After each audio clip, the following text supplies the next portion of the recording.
अभ्यास coaching centre में सभी विद्यार्थियों का बहुत बहुत स्वागत है। जय हिंद।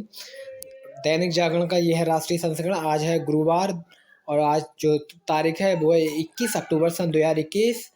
और जो इसके फ्रंट पेज पर पहली न्यूज़ है उसमें IMF की प्रमुख अर्थशास्त्री गीता गोपीनाथ छोड़ेंगी नौकरी, लौटेंगी हार्वर्ड। दुनिया के लिए मिसाल, 100 करोड़ टीके का कमाल। आज 1 अरब डोज लगाने के अहम पड़ाव को पार करेगा भारत और रचेगा इतिहास। 75% वयस्क आबादी को पहले दी जा चुकी है पहली डोज। 31 वयस्क आबादी को दोनों डोज दी जा चुकी है। 31%। 102 करोड़ से ज़्यादा डोज केंद्र की तरफ से अब तक के राज्यों केंद्र शासित प्रदेशों को मुहैया कराई गई है। 31 अक्टूबर तक केंद्र सरकार ने सभी वयस्क लोगों के टीकाकरण का लक्ष्य रखा है। उनकी आबादी करीब 94 करोड़ है। देश के वैक्सीन का शतक बनाने के करीब में है। मैं उन नागरिकों के लिए अपील करता हूं जिन्हें अभी तक टीका नहीं लगाया गया, वे तुरंत टीका लगवाकर भारत की इस ऐतिहासिक स्वर्णिम टीकाकरण यात्रा में अपना योगदान दें। मनसुख मांडविया, केंद्रीय स्वास्थ्य मंत्री, उन्होंने ये बात बोली है। और उसके बाद जो हम न्यूज़ पढ़ रहे थे उससे पहले ये कर ले, ये सही रहता है। पहले से पहले JNN नई दिल्ली कोरोना के खिलाफ 9 महीने पहले शुरू हुए टीकाकरण अभियान में भारत इतिहास बनाने के कगार पर खड़ा है। बुधवार भारत को 100 करोड़ डोज लगाने के आंकड़े को पार करने के साथ दुनिया के सामने मिसाल पेश कर गए। 130 करोड़ से ज़्यादा की आबादी सभी पात्र लोगों को टीका लगाने के मैराथन काम को लेकर भारत की क्षमता पर सवाल खड़े किए गए थे।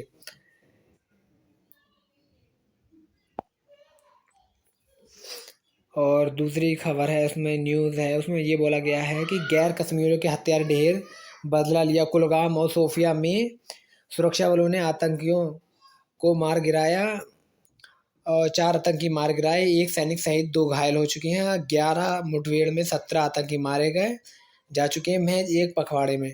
5 गैर कश्मीरियों समेत 11 लोगों की हत्या कर चुके हैं आतंकी गत 19 दिनों में। देश का भरोसा कायम, देश का भरोसा कायम, हाँ, देश का भरोसा हुआ कायम, रुक सकता है भ्रष्टाचार। मोदी अधिकारियों को दिया निर्देश,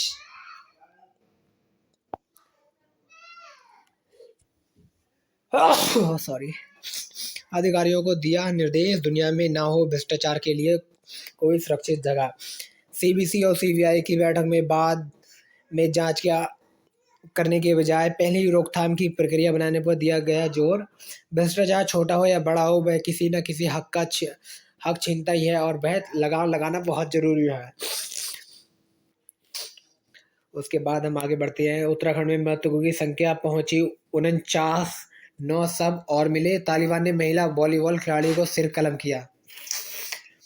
और एक ये है, इसमें बोला गया है कि निकाह एक अनुबंध है, यह हिंदू विवाह की तरह संस्कार नहीं। गुजारा भत्ता के एक मामले में कर्नाटक हाईकोर्ट ने की टिप्पणी कहा है कि निकाह खत्म होने से उत्पन्न होने वाले कुछ अधिकारों के दायित्व से पीछे नहीं हटा जा सकता। तलाक देने वाले व्यक्ति को अपनी निराश्रित हो गई पूर्व पत्नी को गुजारा भत्ता देना कार्य परिस्थिति जन्य कर्तव्य है। कर्नाटक हाईकोर्ट ने कहा है कि मुस्लिम निकाह एक अनुबंध है जिसके कई अर्थ है। यह हिंदू विवाह की तरह कोई संस्कार नहीं है। इसमें खत्म होने से उत्पन्न होने वाले कुछ अधिकार और दायित्व से पीछे नहीं हटा जा सकते। यह मामला बेंगलुरु के भुवनेश्वर नगर में 52 वर्षीय अजाजुर रहमान की एक याचिका से संबंधित है, जिसमें 12 अगस्त सन 2011 के बेंगलुरु में एक पारिवारिक अदालत के प्रथम अतिरिक्त मुख्य न्यायाधीश व आदेश रद्द करने का अनुरोध किया गया था। रहमान ने अपनी पहली पत्नी सायरा बानो का 5,000 रुपये के मेहर के साथ विवाह करने के कुछ महीने के बाद तलाक कहकर 25 नवंबर 1991 को तलाक दे दिया था। उसके बाद रहमान ने दूसरा निकाह किया। सायरा ने गुजारा भत्ता लेने के लिए 24 अगस्त 2002 को एक दीवानी मुकदमा दाखिल किया।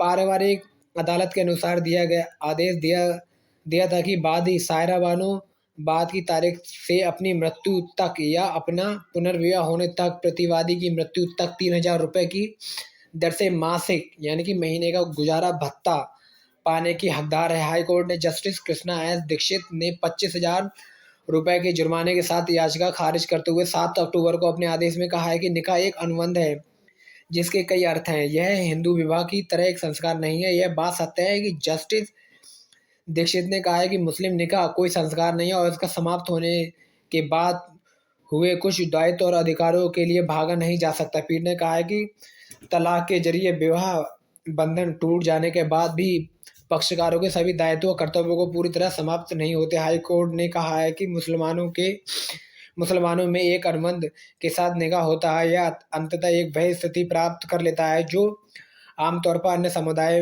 में होती है। यही स्थिति कुछ न्याय उचित दायित्वों को जन्म देती है। वे अनुबंध से पैदा हुए दायित्व हैं। कानून के तहत नए दायित्व भी हो सकते हैं। उनमें से एक व्यक्ति का अपना पूर्व पत्नी के साथ गुजारा भत्ता देने का परिस्थिति जन्य कर्तव्य है जो तलाक के कारण निराक्षित हो गई है। जस्टिस दीक्षित ने कुरान में सूरह अल बकरा की आयतों का हवाला देते हुए कहा है कि बेसहारा पूर्व पत्नी को गुजारा भत्ता देना एक सच्चे मुसलमान की नैतिक और धार्मिक कर्तव्य है। एक मुस्लिम पूर्व पत्नी को कुछ शर्तें पूरी करने के गुजारा भत्ते पाने का अधिकार है। उन्होंने यह भी कहा कि मेहर को अपर्याप्त रूप से तय किया जाता है कि वह वधु पक्ष के पास आर्थिक और लैंगिकता से जुड़ी वजहों से सौदेबाजी के समान शक्ति नहीं होती। उसके बाद पेज नंबर 2 इसमें बोला गया राष्ट्रीय राजधानी से संबंधित है। बारिश से बर्बाद हुई फसल पर मुआवजा देगी दिल्ली सरकार। दिल्ली सरकार ने घोषणा की कि 50,000 रुपये प्रति हेक्टेयर की दर से मिलेगा मुआवजा। हवा की गुणवत्ता हुई खराब और बिगड़ने के आसार। सरकार के प्रमुख रूप से मोदी के 20 वर्ष पूरे होने के पर होगा कार्यक्रम। प्रधानमंत्री नरेंद्र मोदी के गुजरात और भारत सरकार के प्रमुख के रूप में लगातार 20 वर्ष पूरे होने के उपलक्ष्य में 27 से लेकर 29 अक्टूबर तक इंडियन इंटरनेशनल सेंटर IIC के एक राष्ट्रीय परिषद का आयोजन किया जाएगा। अत्याधुनिक सुविधाओं से सुसज्जित होगा DTC का मुख्य न्यायालय। IP स्थित दिल्ली परिवहन निगम DTC के मुख्यालय के लिए अत्याधुनिक सुविधाओं से सुसज्जित 12 मंजिला इमारत बनेगी। 312 करोड़ की धोखाधड़ी में नीरव राडिया को नोटिस। गुरुग्राम के अस्पताल बनाने के नाम पर यस बैंक से 312 करोड़ रुपए लोन लेने का लेकर गबन करने के मामले में दिल्ली पुलिस की आर्थिक अपराध शाखा ने पूर्व कॉर्पोरेट लिबिस्ट नोरा राडिया को नोटिस जारी किया। रियायती दर पर राशन देगी दिल्ली सरकार के हित में। हाई कोर्ट उचित मूल्य पर दुकान खोलने की मांग संबंधी याचिका पर टिप्पणी की गई थी।